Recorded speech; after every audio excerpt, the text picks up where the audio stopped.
како да се борат или да спречиме самото ширење на лоши информации, би рекол, не само дезинформации, туку и лоши информации, лоши вести.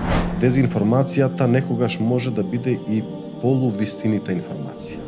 Она што кај нас е се почесто, пропагандата или да кажеме она што ви го сервираат официјални политичари, лица што го пласираат во јавноста. Сакам да се навратам уште еднаш на она истражување на Харвард, кој шири најмногу, зошто се шират најмногу лажните вести. Зошто? Ако порано било важно вие да ја имате информацијата, да ја објавите, сега е како новинар ви е битно прв да ја објавите информацијата.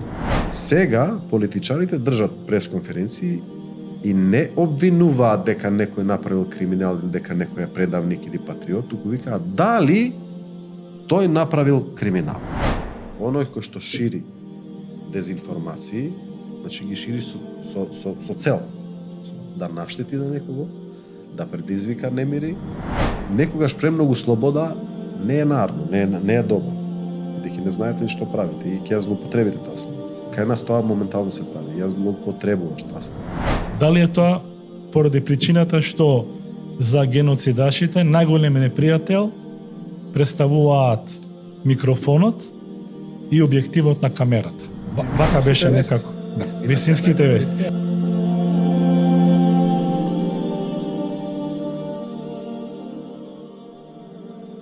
Бисмиллахир-рахманир-рахим, во името на Аллах, милостивиот, семилостниот. Се наоѓаме на почетокот на нова епизода на подкастот Диван.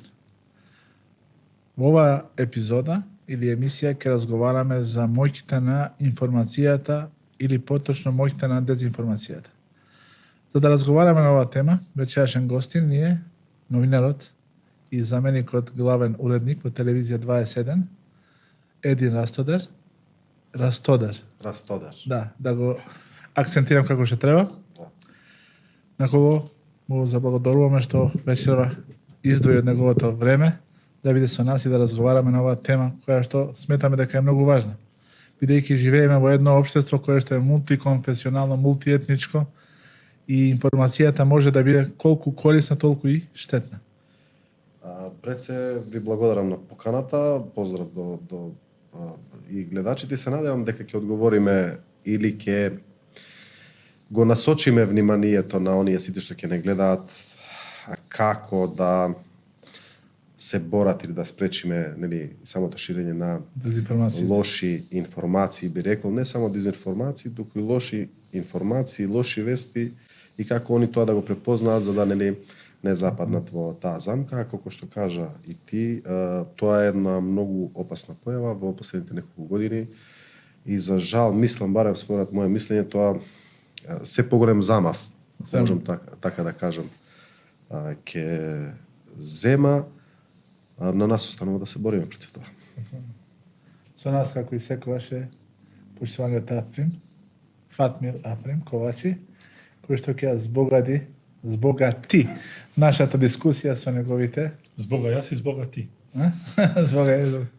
Ќе збогати со неговите коментари, прашања и подпрашања и дофрлување. И дофрлување.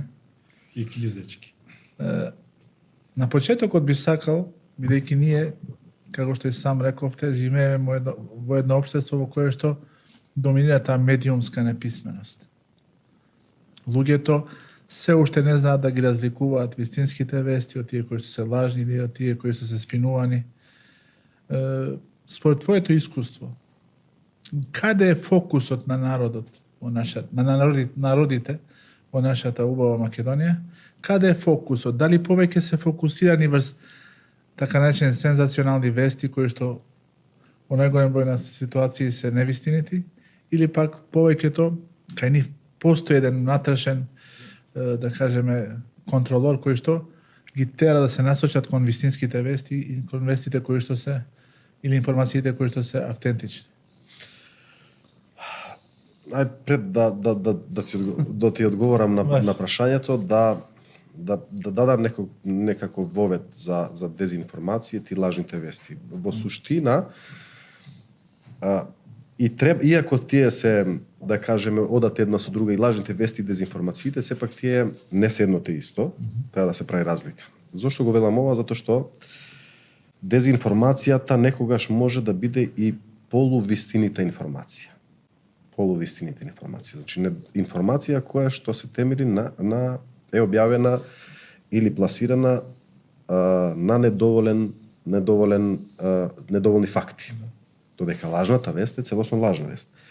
Меѓутоа, оние кои што, да кажеме, ја пласираат и дезинформацијата, и лажната вест, нивната цел е едната иста. Или да се нанесе штета на некого, или да се направи некаков немир, или да се доведе публиката, читателот, граѓанинот во некаква заблуда.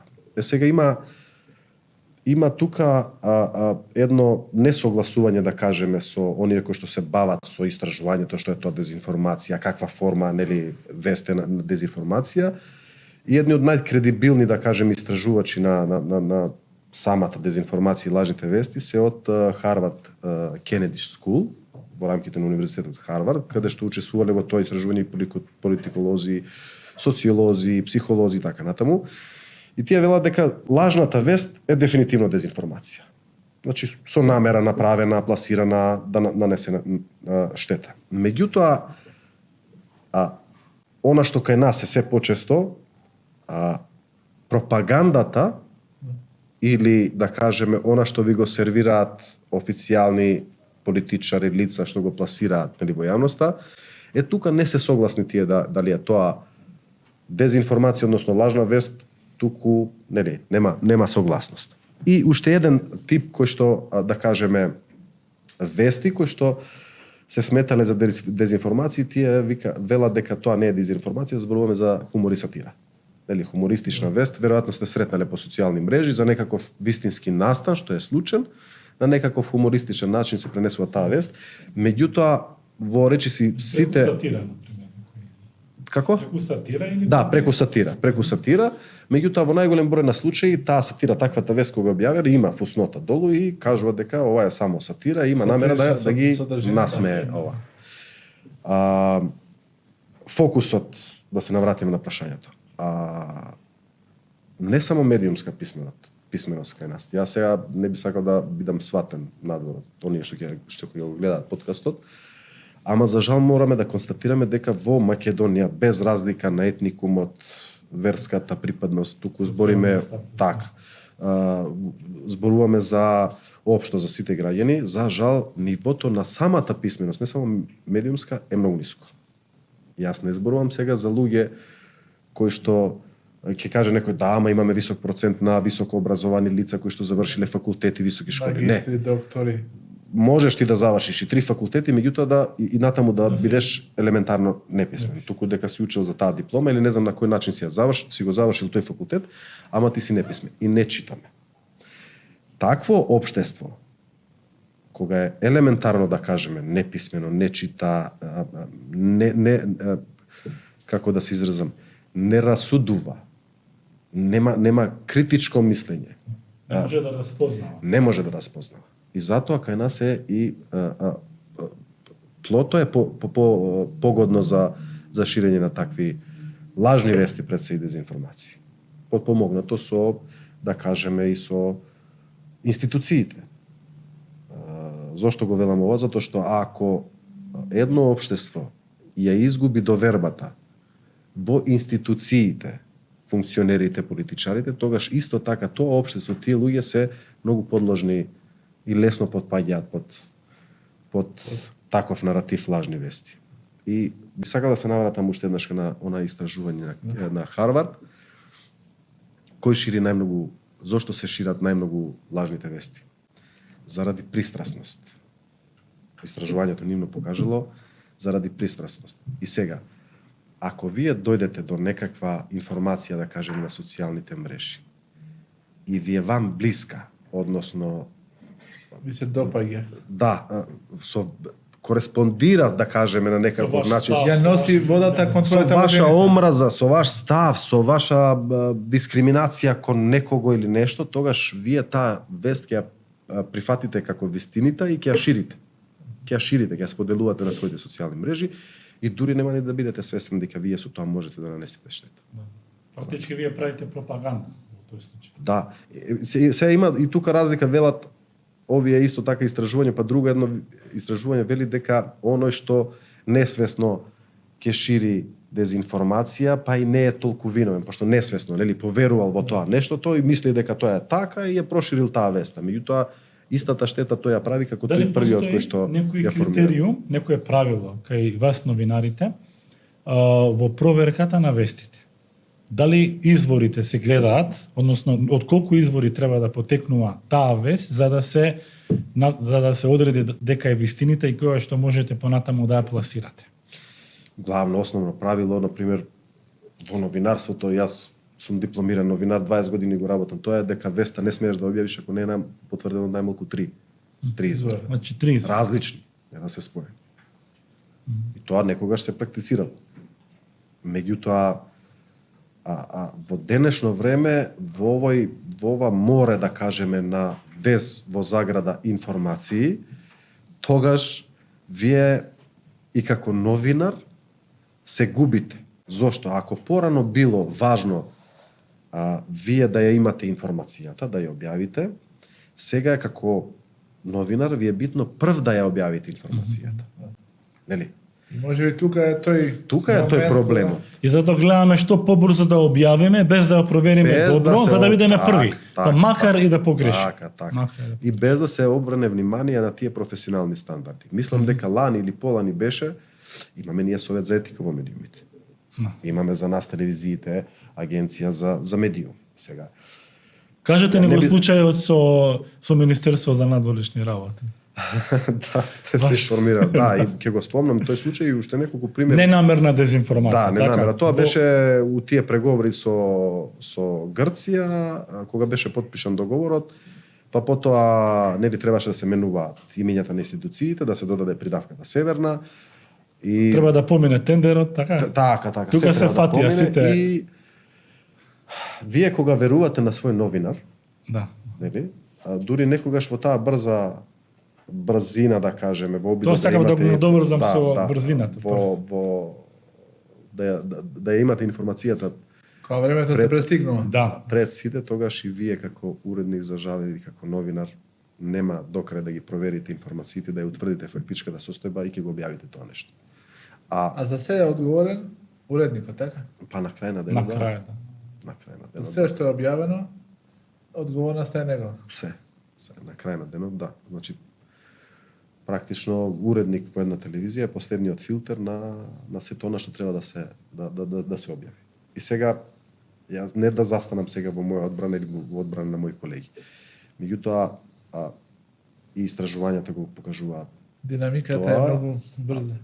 Да, ама традиционалните медиуми, значи телевизиите и радијата не шират намерни, да кажеме, или воопшто не шират дезинформации или лажни вести. Значи проблемот кај нас и во светот се пред се интернет порталите и социјалните мрежи, социјалните медиуми.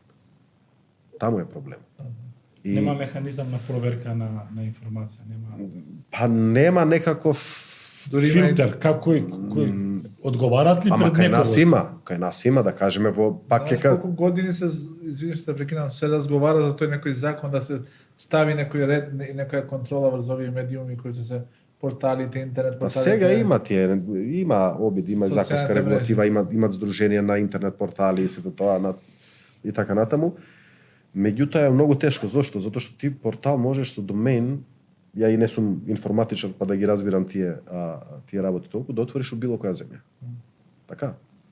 Со некаков домеин и да кажеме од Африка да правите на македонски јазик вести и да ви се чита во Македонија. И од таму од Африка да седите и да објавувате лажни вести или дезинформации или пропаганда или така. Уште збора дека во Велес бил некој центар Тоа беше за во времето на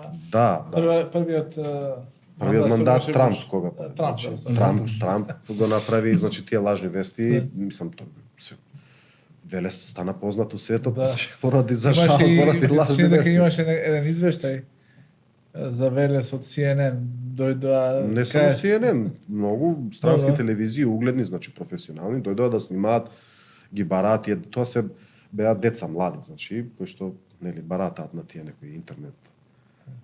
Да, произведува. алатки, така да ги кажам, да, и И аплодира произведува, секој дневно лажни.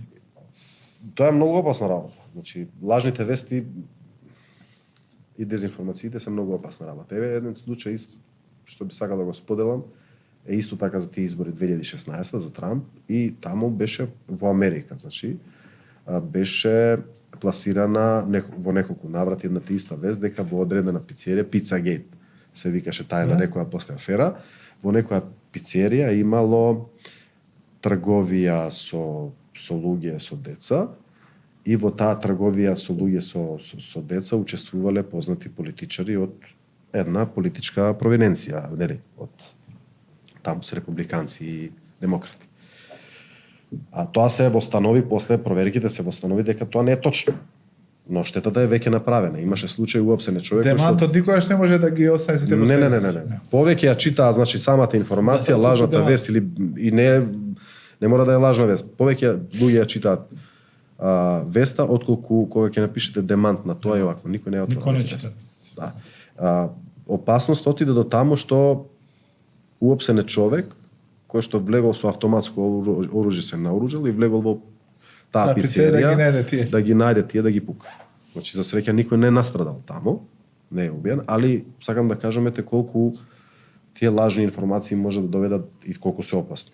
Да наведе некого да се изгуби, да се изгуби човечки живот. За жал. Ние наивно кога ги сваќаме лажните вести.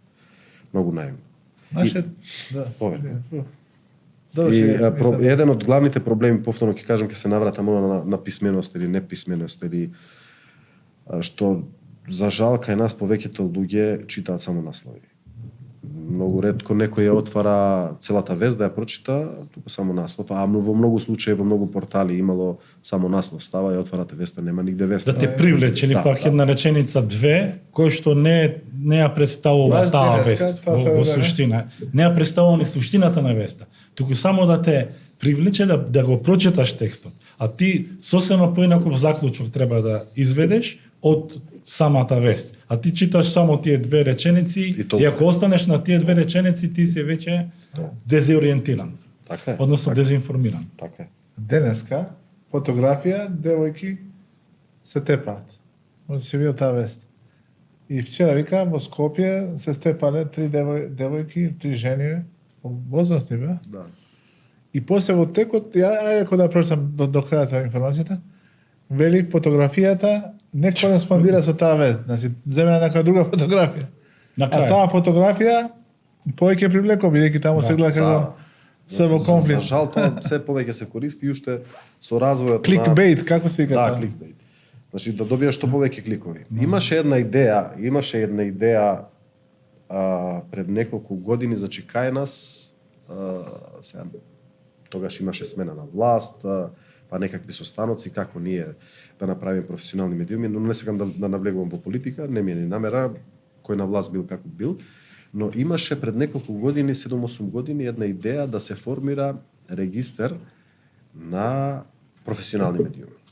Меѓутоа, тој регистер на професионални медиуми, во тој регистер да поминат, да има интернет портали и телевизии, меѓутоа сите да поминат одреден филтер, да има комисија која ќе каже да, ова е професионален медиум, има импресум, има вработени, има нивниот бекграунд е окей, значи не се бавеле со лажни вести, пропаганда и така натаму, туку професионално си работат. Но во тој регистар да учествуваат и најголемите, да кажеме, огласувачи во државата, компании кои што се огласуваат, бидејќи приватните медиуми, телевизии во Македонија 99% од нивното финансирање од реклами, приходи се од рекламите. И сега има Нилсен, се вика компанијата во Македонија, кој што ги прави мерењата за гледаност на телевизиите и вие кога ќе му дадете, нели, гледаноста да ја разгледа, он си бира, добро, овие се 40% гледаност, овие се 25%, овие 15%, овие 1% и парите така ги распределува за реклами. И сега со појавата, да кажеме, на порталите. Добро, 100.000 или 50.000 луѓе ме гледале во вестите на нејсе телевизија. Ама ваму 250.000 на овој портал. Имале можност да ја видат таа да кажеме вест, односно реклама, односно тој портал има 250.000 дневни посети. Ама не гледа тој портал какви информации објавува. Дали се тоа лажни вести, дали се тоа кликбайт вести, дали се тоа оние што ние ги викаме жолт печат, кратко носат, па падна на бината, па се разголе, па така натаму. Значи неморални вести, лажни вести, така натаму. И не ја гледа содржината. Тука вика, 250.000 посети дневно. И он вика, на тие што работат за тоа, пушти таму. Бидејќи повеќе шанс имам да ми ја видат мене рекламата таму, отколку овде 50.000. Без разлика што асоциацијата е поинаква тука. Без Например, тие 250.000 порталот е, не знам, жута штампа и асоцира на негативно. Него му негативно. е битно тој производот негов да му го видат што повеќе луѓе, да дознаат што повеќе луѓе за тоа. Идејата со тој регистар беше таква. Најголемите огласувачи да се огласуваат во медиумите кои што ќе бидат дел од тој професионален, да кажеме, регистар на медиуми. Таму да ги даваат парите, а не да ги даваат на некој портал кој што нема ни импресум ни ништо, туку прави сензационалистички наслови вести и таму додат парите. И кога велиме борбата, што е како е, значи не се само новинарите. Бидејќи кога станува збор за дезинформација или лажни вести, повеќето луѓе прстот го вперуваат во новинарите. Тие се криви, тие треба да се борат против тоа, тие нека му ја мислат и така таму. Не. Сите, самиот и јас како читач, како гледач, како се, треба да се образувам, да не верувам во све што ќе објават, па без разлика дали е тој медиум професионален или не е професионален, туку треба уште од неколку да видиме од други медиуми дали ја објавиле истата вести како ја објавиле, и на крај денот на денот и сите компании чинители на системот треба да се бориме против дезинформацијата, што новинарите не можат сами. Нашето општество е во голема мерка поделено. Не само дека е поделено по се вика по верска линија, по национална етничка линија. По све. Сега имаме и внатре национална поделеност. Патриоти и не патриоти. Да, патриоти, не патриоти, предавници, северџани. Нас и кај нас албанците имаме патриоти и поголеми патриоти. Кај нас нема предавници. Мали патриоти или голем патриоти? Мали и големи патриоти. И во една ваква ситуација информацијата, дезинформацијата, лажната вест може да биде многу погубна во рушењето на тие мостови на соживот, на комуникација, на толеранција.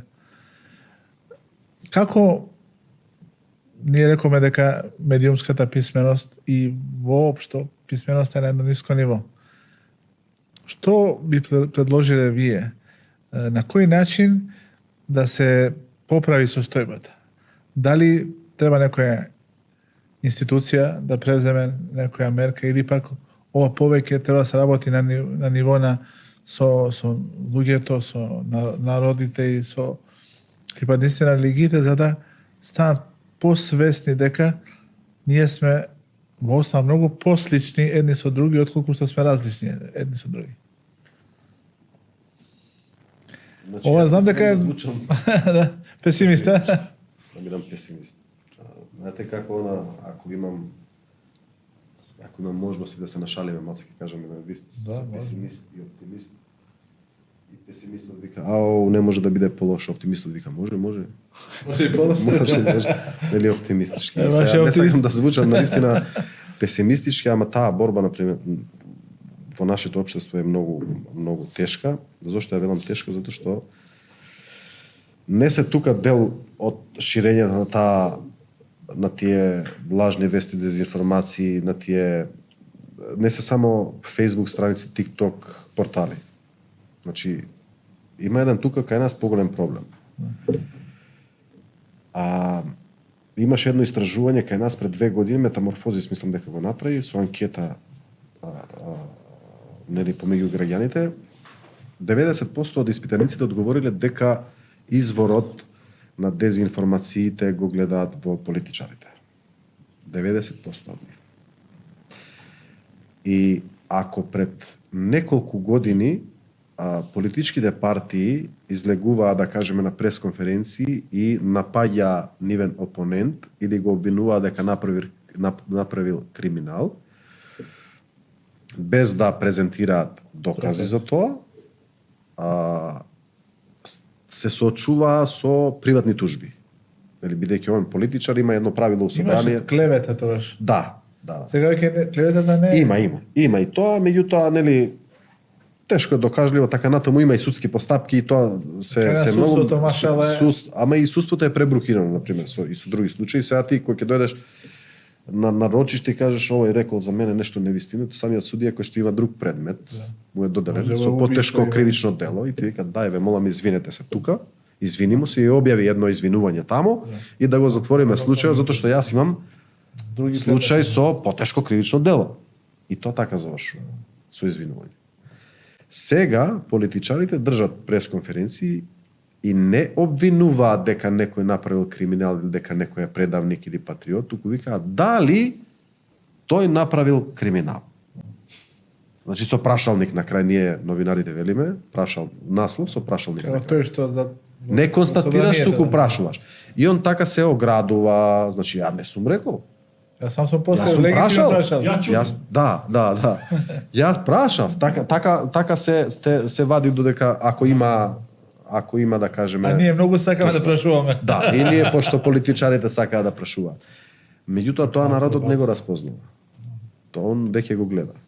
Тоа исто ти се случува и за политички политики. Што е изгубена довербата во политичарите, еве 90%, нели? Не сам. Меѓу другото. Не 90% велат дека го гледаат како ги гледаат политичарите како извор. И тоа е тоа е фактички по некој автоматизам и тоа е еден дел. Тоа е една причина. Али кај нас постои тој синдром, како Те Хелсинскиот синдром.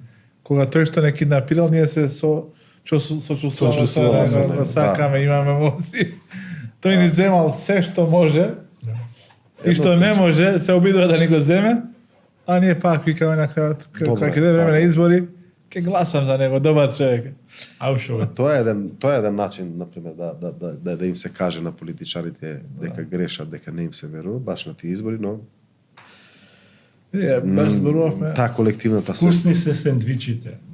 Тамна немало кај нас, тука се сество да гледам уште е тоа се практикува, а кај нас немало, меѓутоа за жал така. За жал така. И автобуси носат и за жал така. Ама пак по соседството народ како да е посвесен. Младите како да се повитални во таа нивна енергија, да отфрлување на еден режим, на една пропаганда. Имаше и кај нас. И кај нас, знаете што е проблемот? Знаете што е проблемот? Имаше, да. Веднаш ги прогласија за предавници, за лешинари. Ама и таму ги прогласуваат. Значи, вие имате и таму, и кај нас имаше и таму, имаше една цела машинерија. Значи, од медиуми, да кажеме, кои што заради интерес, пред се тој интерес е пари, финансиски, кои што се пумпаат во одредени медиуми или се отвараат само пред избори некакви си портали и се пумпаат пари таму. Повторно ќе кажам, шират лажни вести и дезинформации. Дека ово соработува со некои странски тамо, некои служби, центри, соросоиди, вакви, онакви, па сега пари земале. Не знам колку пари земале само да ја рушат оваа влада која што е патриотска или така натаму. Тоа е наратив, сега го слушаме и во Србија, значи, на протестите. И кај нас имаше. И сега знаете какви се коментарите кај нас овде после неколку години од таа шарена револуција? Да не ја доживеа Србија истата судбина како ние. Значи, сите бевме шарени. Да. Сите бевме. Против режимот, сите бевме после тоа. Значи, народ се разочарав. Како да ви кажам, се крена, протестираше, трпеше за окружувања, оние, нели, као мети, ги цртаа луѓе, значи, напади вербални во инбокс на социјални мрежи, ама издржа. И на крајот што добија? Еве кажете ми, што добија? И сега е коментар, да, разочарување, но голем. Ништо не се смени после тоа.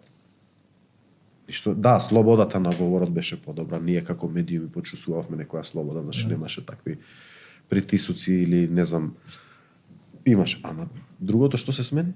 Злоупотребата продолжија. Тендерите продолжија. Заборавени вапси.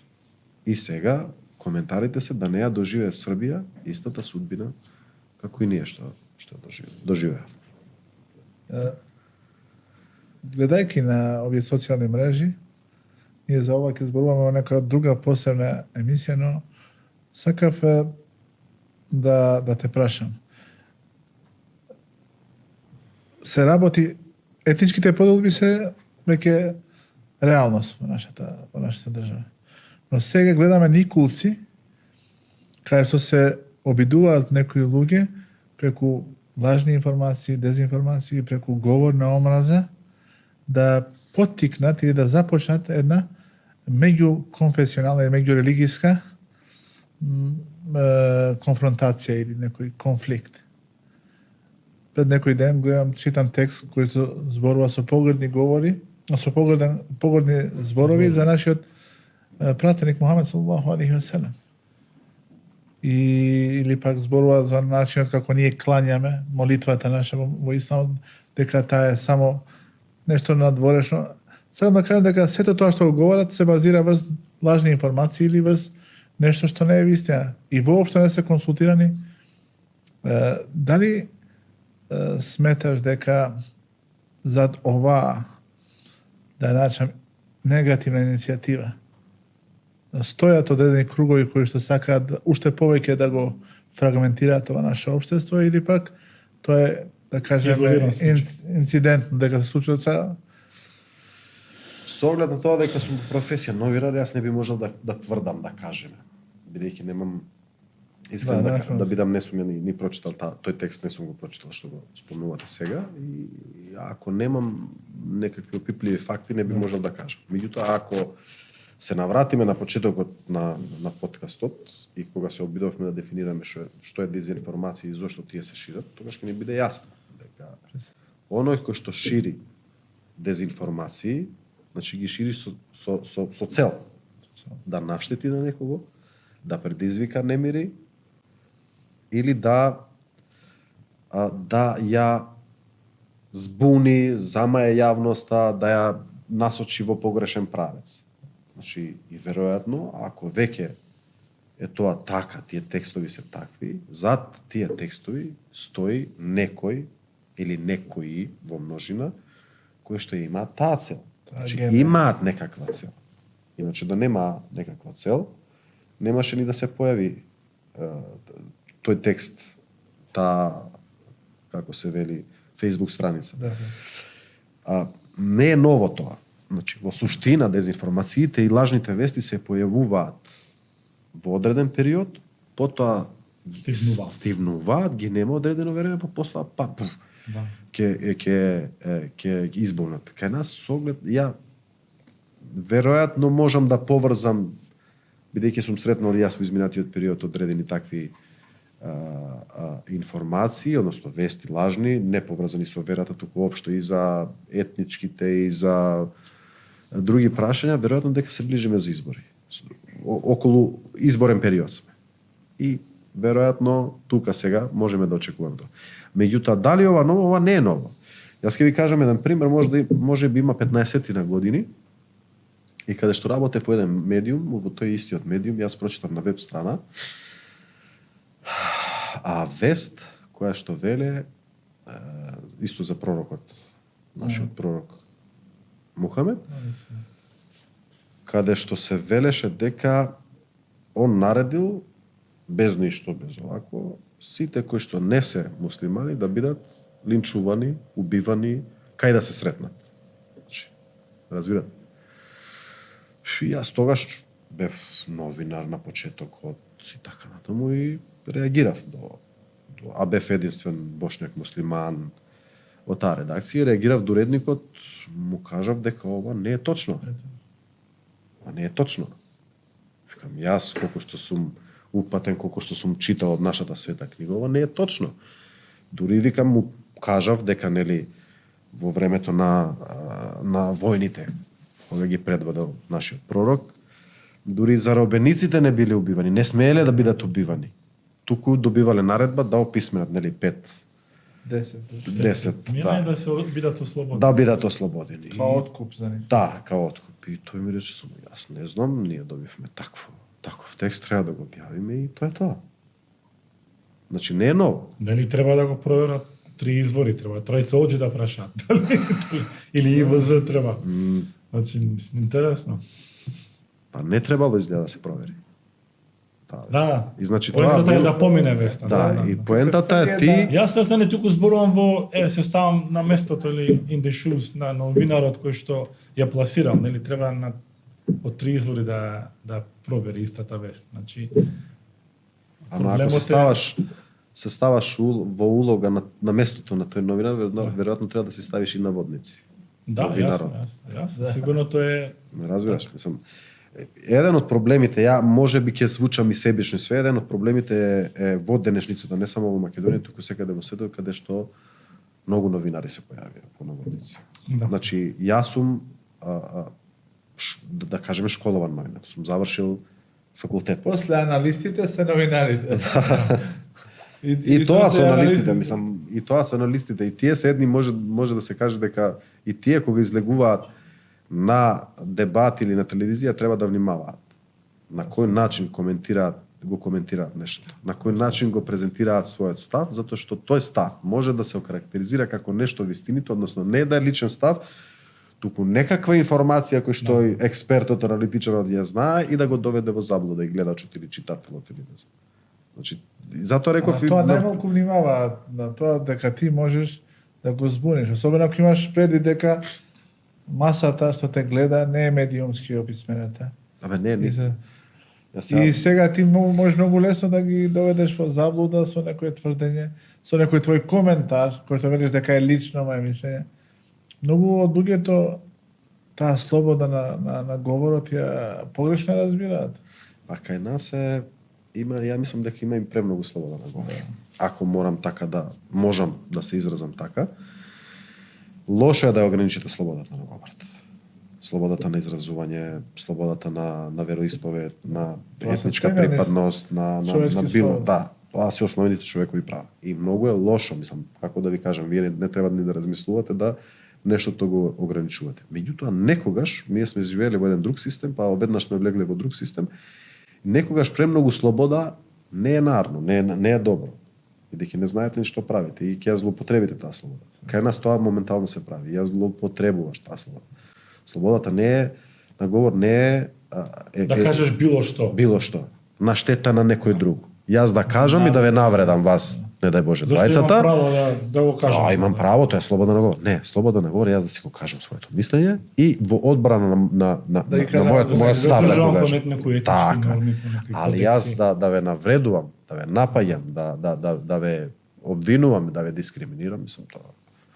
И ние за тоа, пак ќе кажам, ја злоупотребувам. И лошо ја разбираме поимот, терминот слобода на говор. Вие го спомнавте. Пак ќе кажам, ова е моје мислење. Да. Тие што... Дисклеймер. Да, тие што ќе го гледаат. Дисклеймер. Секогаш можеш да кажеш дисклеймер, затоа што ако не кажеш, може да се припише нешто што... Дека си мислел да е на тоа. Нешто не си мислел на тоа. Вие го спомнавте критичкото размислување. Дали сметаш дека денеска на елитите наши, не знам дали имаме елити, ама да кажеме имаме елити политички, интелектуални, дали им смета или им пречи луѓето критички да размислуваат со своја глава, да ги анализираат нештата, да споредуваат, да прават компарации, да не земат се здраво за готово, како што велиме ние. Како не знам. Како мислам дека ние се сложиме дека им пречи многу ни. Но како е тоа можно во едно општество кое што се стреми да оди повисоко и повисоко прогресот во иднината? Кој се стреми? Еве јас контра прашање пошто. Одамна не сум бил во оваа улога од оваа страна на камерата, па еве кој се стреми? Така викаат он дека ние во По некоја нашето логика општество треба сакаме да се да стремиме кон подобро, сите, така сакаме подобро. Има еден роман на Џорџ Орвел 1984 се вика Министерство за вистина. Се зборува за Министерство за вистина. Човекот, тоа е малку научно-футуристички роман, 49-та издаден, а се зборува за 1984 и таму се зборува за тоа Министерство на вистина, се формира таа една измислена држава, нели, Океанија постои, но во романот измислена една држава која што има Министерство за вистина и сега, нели, треба вистината да ја кажува на народот.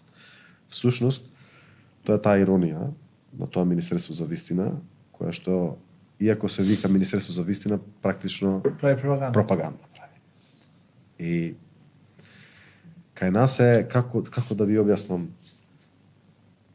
може би ние сме сега 1984. Се трудиме, разговараме сите и за лажни вести, и за дезинформации, и за не знам, формирање на тоа, зголемување на тоа критично мислење, таа критична маса, меѓутоа веројатно на голем број од луѓе не им одговара тоа. И само се живееме во еден балон. Аха, добро, ќе правиме, ќе направиме Министерство за вистина, ама на ниту еден, кој што е на позиција, кој што владе, не му одговара критична маса. Тоа е моје убедување. На ниту еден. Факт. Тоа е докажано низ историјата со големи. Затоа и они имаат проблеми, например, нашите комши имаат проблеми со студентите, затоа што тие размислуваат со своја глава, размислуваат поинаку од тоа што Не се врзани. од таа Не се матрица врзани. или Не се немаат врзани. некој Слободно, багаж. Не се врзани. Па тешко е. Значи, затоа сегде во светот, ако веројатно и знаете и сте читале, и не е само Србија, значи сегде во светот има и протести и движења, сегде тие протести и движења ги прават студентите. Младите ги прават. Сегде. Сегде сакаат тие промени. Студенти на елитните универзитети. Да. Каде што навистина тие се двигатели на промените. Треба да бидат. Да биде општеството посвесно, по Каква по- критична маса, еве, може би ќе искритикувам, може би ама треба и да си кажеме, каква критична маса ви очекувате да има кога за најважните прашања имаме академија, така, на науки и уметностите, молчи. Не се огласува. молци и кога зборува како алатка на пропагандата. Пристрасно да кажем. Значи ги обележува Вие овие очекувате Очекувате критична маса. Најсовесен филтер треба да е. Овие- Најзрел, ова се- Ама тие први треба да излезат. Да. Тие треба да излезат први во јавност и да кажат, дечки, ова не чини. Ова не чини. Национално, надпартиски, тоа е Се, независно се, тело над- треба да е. Тоа се, треба да е се. совеста на општеството, тоа е кулминација. Еве, може би ќе се согласите дека за најважните прашања ги нема. И ако не мора да кажуваат да, ова вака треба или само они да се И слушаат, само ама кај нив може има да тој- смират страсти, да кажем. Еден етноцентризам, дека кај за нив тие идентитетски прашања на македонци, нашите комши, нашите сограѓани, тие како се главен фокус. Се друго што се случува не ги Да. интересира. Ерозијата на образованието не ги интересира. Здравството е во катастрофална состојба, не ги интересира. Економијата не ги Како да е интересира. единствен проблем. Единствен проблем за целата дека држава, значи. Јазикот да го сочуваме, идентитетот да го сочуваме. Толку. Ја не сум против тоа. Секој, и јас би сакал мојот идентитет да го сочувам, да го заштитам. Ама во време на глобализација е многу тешко ти. Како може да например на нашите бошњаци или албанци кои што отишле во Германија и втората, третата генерација веќе се губат врските со нивната родна земја. Затоа што влијанието на тие фактори на глобализација, како што ви каже, како што вели професорот Ферид Мухич, се многу силни. Тие го менуваат човекот од неговата срж. Значи го прават друг. Јас може би тука не би сложил дека таа глобализација може да доведе до бришење на идентитетот ти се. Јас, еве, ќе тргнам од себе. Се тоа зависи од индивидуата, односно Да, начинот на кој што Се сваќа себе си. домашното воспитување како ќе израснеш ти. Во тоа домашно воспитување, па потоа, нели, и понатаму низ ова. Јас сум роден во Македонија. Македонија е моја држава.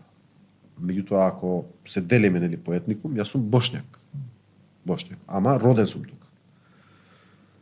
Јас ги знам сите, го знам 90% мојот јазик. Знам кој сум. Знам до неколку генерации назад од каде потекнувам, што потекнувам и така натаму. Верата колку толку ја знам. Не можам да кажам, нели, вако верник или онако, тоа никој не може да го каже, ама се трудиш, нели? Да. Одредени обичаи ја ги знам. Значи не можам да кажам дека ја роден сум во Македонија и мене тоа ме сменило, сега јас не знам ништо за ова. Така исто и тие што живеат, да кажеме, нашето пространство. Ако тој не сака да се менува, нема да се смени. Ама ако тој сакал да се менува, се сменил. Тоа не би можело да се согласам. Ама ќе се навратам на вашата констатација за тие етничките прашања, зашто се најважни.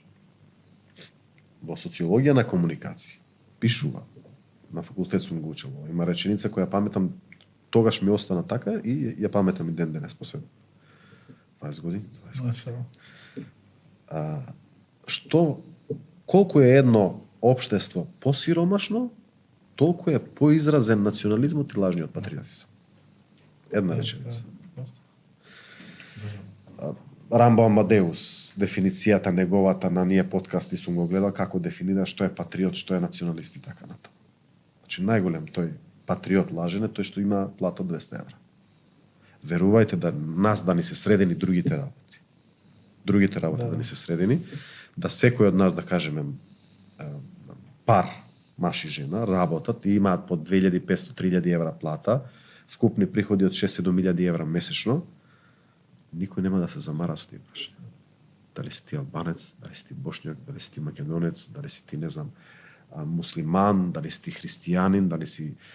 Нема да им смета езанот, прегласниот или, не знам, звоното на... Никој нема да му смета тоа. Зошто? Затоа што ние дома ќе се избориме да реновираме нешто, да купиме нешто, кола некоја подобра, да прошетаме, да видиме свет, да овако. Никој нема да се замара со тие работи. Ама бидејќи ние не можеме да си го дозволиме тоа, да излеземе, да прошетаме, да посетиме блиски, седиме дома и ќе разговараме за тоа и ќе гледаме, ќе отвориме, ќе читаме тој кажал бака, оне кажал онака. Да, врне тамо надвор, не време албанците криви. Мислам, такви текстови има. И ти тоа пристрасност, нели што ја зборевме претходно за лажните вести и дезинформации, пошто ти пристрасност тоа, ти сметате, овие сака да ти ја земат државата. Све ќе си поверуваш у тоа. А таа пристрасност најмногу се храни со таа пропаганда. Значи ти се ја насочуваш пропагандата да го најдеш виновникот. А никогаш ние сите не го бараме виновникот кај себе. Секогаш некој друг е виновен. Секогаш е друг виновен. Бидејќи кога јас бил виновен, тогаш би јас сам треба да се лечам и да се поправам. Секога. Нам ни е така полесно. Да. Човекот е така, таков е, барем овде кај нас, е полесно ти да кажеш, да обвиниш некој друг за било што дека е виновен, него отколку ти сами од себе си да си кажеш дека ти си виновен и да почнеш да превземаш нешто. Што тешко е ти да работиш, да се жртвуваш, да работиш промен. Тешко е, а вака пасивен кога си аја. Демек, кога мене не ме тангира. И тоа што не тангира е причина можеби за голем број проблеми. Ние ќе се навратиме на Трамп. Мислите, Трамп е председател на најмокината држава во светот. Вие го слушате неговиот говор во Обединети нации. Еве, се ќе оставам на страна за делот за климатските промени. Не го слушам тоа. Тоа е За лаш. ескалатор што му направиле саботажа. Да, ама добро, тоа кажува за нас, еве, медиумите, да се само искритикувам, докај сме стигнале, затоа што главната вест на многу голем, не само во Македонија, во Македонија на портали беше, светски телевизии во светот, еве му се заглави тоа телепромтерот, нели?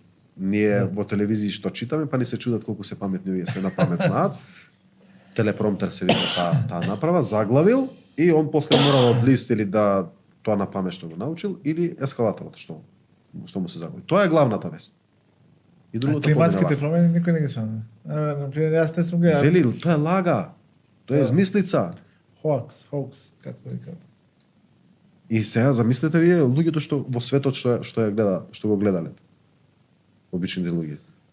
Кои што пак ќе се има ниско ниво на медиумска писменост да видат, да предпознаат кој е тој Трамп, што направи во минатото, како со помош на лажни вести и така натаму. Затоа што тој да е оправда, тој кога дојде на власт сакаше да скрати многу пари, многу финансии за организации. И веројатно пред своите во Америка да е оправда неговата одлука, сега кажува тоа е лага, измислици се тие климатски промени. А постојат луѓе, научници кои што 50 години работат со тоа. Всушност ние можеме да почувствуваме сама промена на климата во местото во кое што живееме. Имавте истражување пред неколку месеци дека 15% помалце врнежи, дождови има на територијата на Скопје оваа година во однос на претходните 5 години. Значи нешто се случува. Се менува.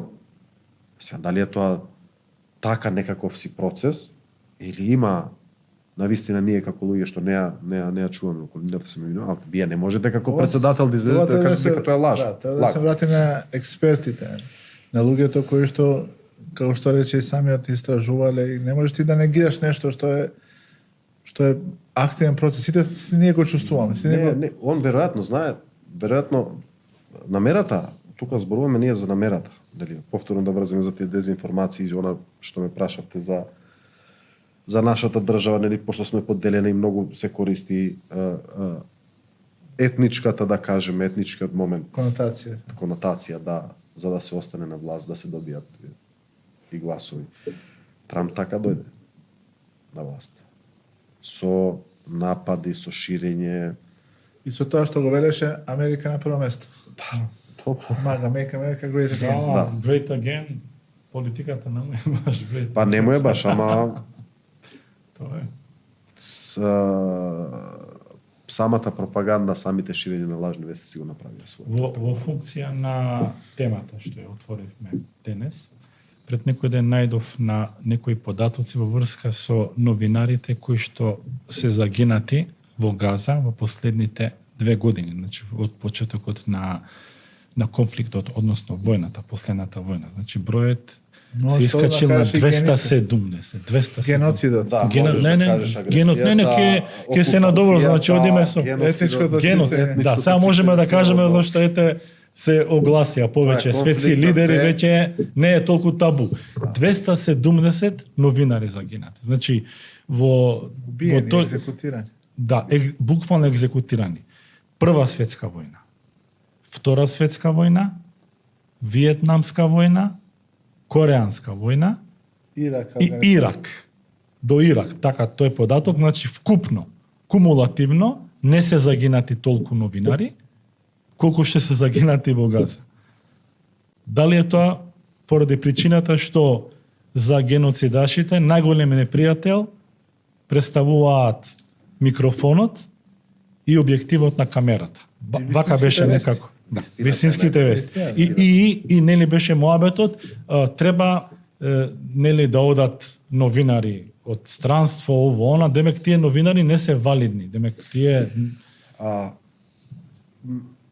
и циљано се убиени, значи не се убиени, не се тие колатерални, значи овде кога низ овие војни биле колатерална штета, значи се нашол на местото на настанот, да кажеме. Овдека буквално со целото семејство, значи повеќето од нив се убиени, значи циљано. И што е уште полошо, потоа се обидуваат да последниот беше случајот со колегата, може така да кажем, за Ал Джазира кој беше убиен, дека е бил припадник на Хамас. Да.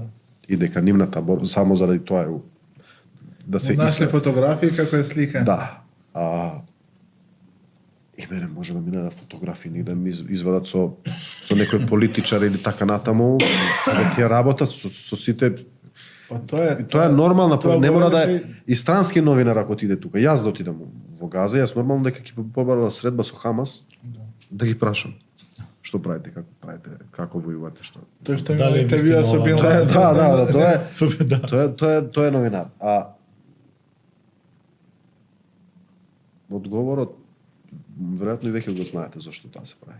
Чисто да подискутираме од ваш аспект, вие дали се солидаризираат нашите новинари овде во Македонија со новинарите? Дали имате ли собири некои состаноци во кои што дали се спомнало, дали се да, се спомнува тоа, ама конкретно за Газа некаков собир, барем јас не знам дека имало, меѓутоа има.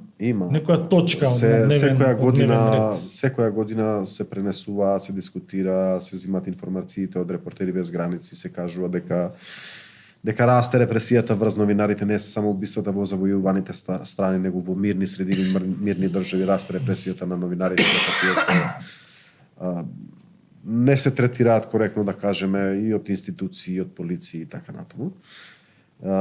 Меѓутоа, за ова сакав да се навратам, за Газа целта е очигледна. Тие беа изворот, да кажеме, или екранот каде што светот можеше да дознае што навистина се случува таму. Вие таму немате или многу ретко присуство на странски новинари. Имате забрана. Не можете да влезете, да снимите она што навистина се случува таму. Пирс Морган, да знаеш. Да. Неколку пати барат дозвола, ајде дозвола. Да, сум го следел јас и Ставот на Пирс Морган го гледат, значи последно време дека човекот пообјективен, значи тоа сакав да кажам. почетокот беше пристрасен, За се него- правеше Да, муабет со тоа него. сакав да Со кажам таа дека жената што зборуваше, Западот повеќе се буди буди се, полека. станува свесен за Пошто и Западот беше жртва на таа силна, да кажеме, пропаганда. Замислете вие со години назад имате пред се во Америка, да кажеме, или западните земји. Лоби групи се напаѓаат муслиманите дека тие се терористи, дека Тој наратив беше доминантен. Да, доминантен, дека ИСИС, па не знам кој други Ал-Каеда, па сега ги нема, нели? Одеднаш ги снема. Кога после одеднаш ги снема.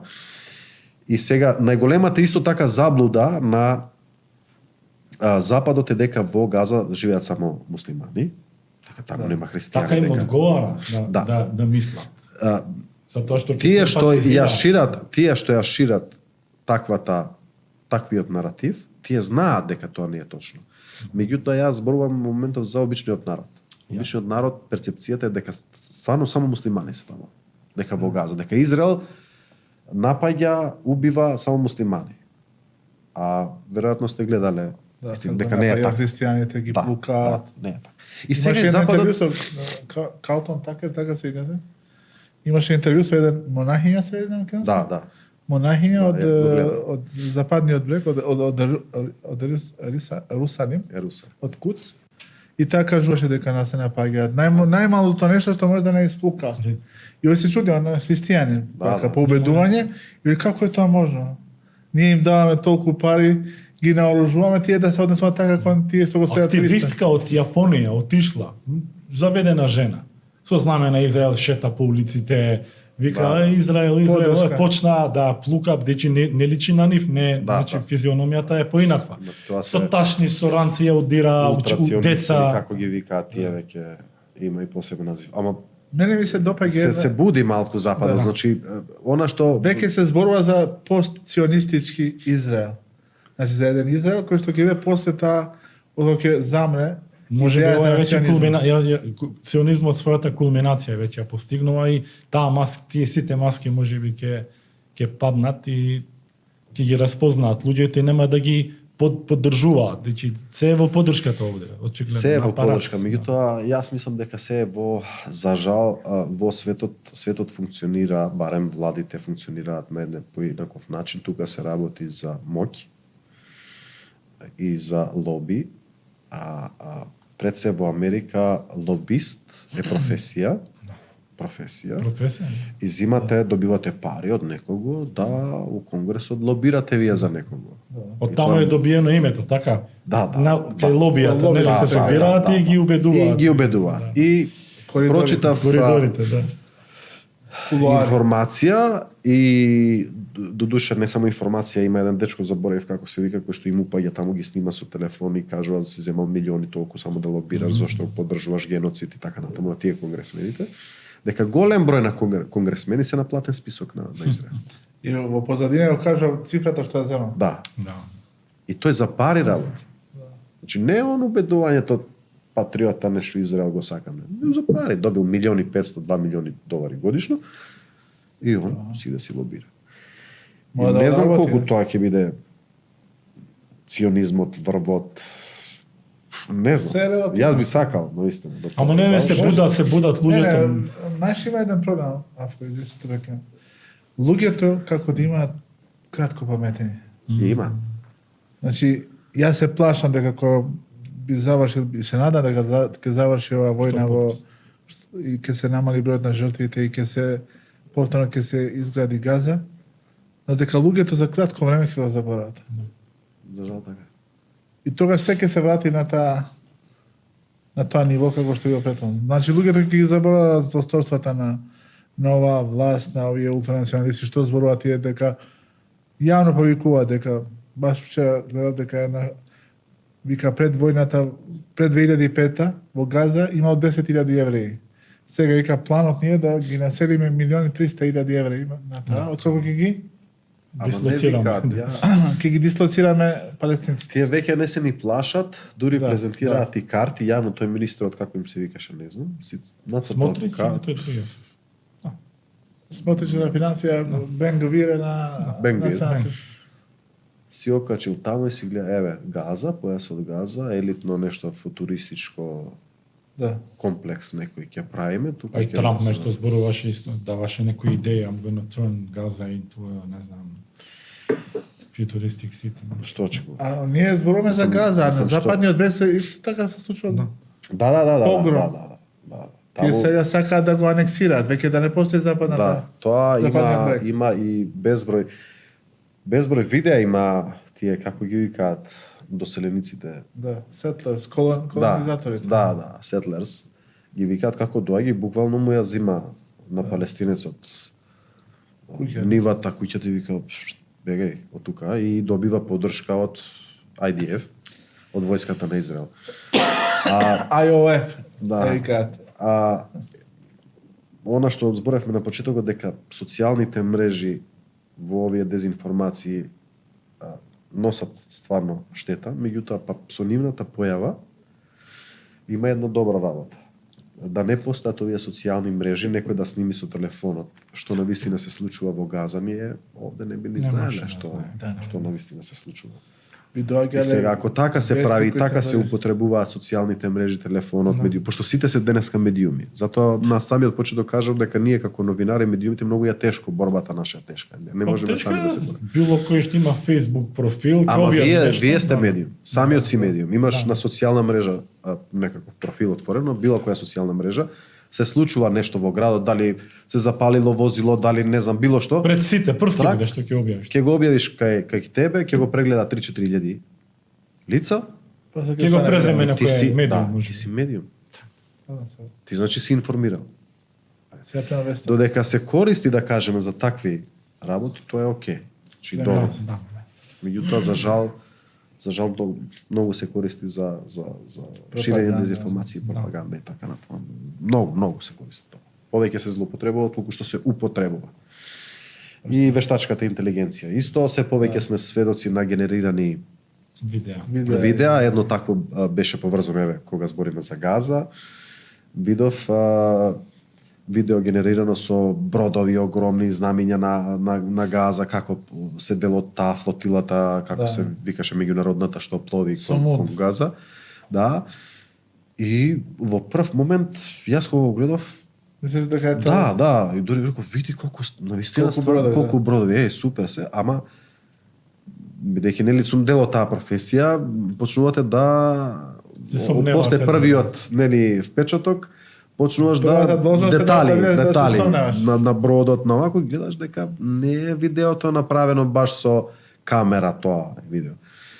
После на друго место најдов видео, изјава, дечко кој што е дел од таа флотилата, се снимил и рекол, ве молам, не користите, немаме потреба да користиме вештачка интелигенција, такви генерирани видеа, само штета ги не нанесете. Користите, еве, ние секој ден на нашите социјални мрежи објавуваме видеа, изјави, слики, све, користите ги, шерувате ги тие, така ќе ни помогнете. Значи, некој кој што сакал да кажеме позитивно нешто да направи, може со лажно нешто да направи штета. Пелја. Да, штета да направи. Един, беше наистина уживање да се разговара со вас. Се надевам. Започнавме неколку теми, нема да биде иншала последно наше Ќе биде како зачеток на Да дружење. направиме серијал некој. да направиме серијал. Да. Само да биде пократок од овие турски серии. Да. Они многу толку. Да не гледаме за друго. А морамо се 20 секунди вака еден кадар па 30 до овој друг. Тоа беше со индиските, мислам, или не? Индиските, па Индиските, Па овие сите овие теленовели се копија на тие индиски, Да. на тие шпански, мексикански какви бе. Не, се ви благодарам што ми беше чест и задоволство, што бев дел од вашиот подкаст и да бидам на истова столче да седнам, кој што пред мене седеве луѓе кои што ги почитувам од општествениот живот во нашата држава Цеста е наша. и чие мислење навистина го почитувам, стојам на располагање, се надевам дека бевме интересни на гледачите Секако. и разјаснивме некои работи. Ако барем 10% ние што не гледаат утре внимаваат Да. на Кога ќе лажни вести, прочитаат нешто, дезинформации, кога ќе прочитаат нешто, Сме ја постигнале целта. сме ја постигнале целта. Фала ви. Фала и на вас. Апше, фала и на тебе што беше со нас пак. Фала и на тебе што Фала. пак Почитувани гледачи, ова беше Диван за оваа недела. Се гледам следната недела. Асаламу алейкум ва рахматуллах. Алейкум салам.